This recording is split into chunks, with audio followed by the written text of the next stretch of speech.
हिंदी भाषा लादण्याचा प्रयत्न होतो असं म्हणणं चुकीचं आहे असं मुख्यमंत्री देवेंद्र फडणवीस यांनी म्हटलंय। मराठीनंतर दुसरी भाषा हिंदी ठेवणं सोयीस्कर होतं।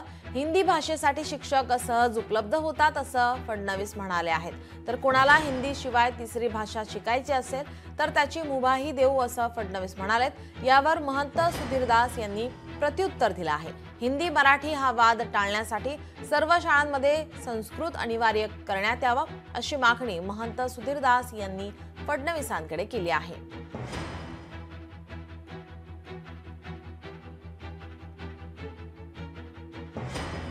कोणाला हिंदीच्या व्यतिरिक्त तिसरी भाषा जर शिकायची असेल तर ती शिकायची मुभा आम्ही पूर्णपणे देऊ, कारण तशी मुभा ही नवीन शैक्षणिक धोरणाने दिलेलीच आहे। मात्र किमान 20 स्टुडंट जर असले तर त्याला वेगळा शिक्षक देता येईल।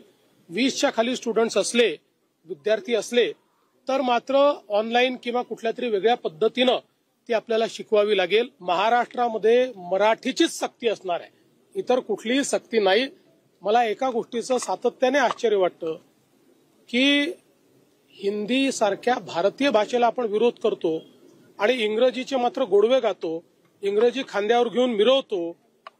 या संदर्भात मात्र मला आश्चर्य वाटतं की आपल्याला इंग्रजी जवळची आणि भारतीय भाषा दूरची ही का वाटते, याचाही विचार कुठेतरी केला पाहिजे। मराठी की हिंदी यावरनं जो एक वाद सुरू झाला आहे, तर मला असं वाटतं की तिथे संस्कृत कंपल्सरी करण्यात यावं।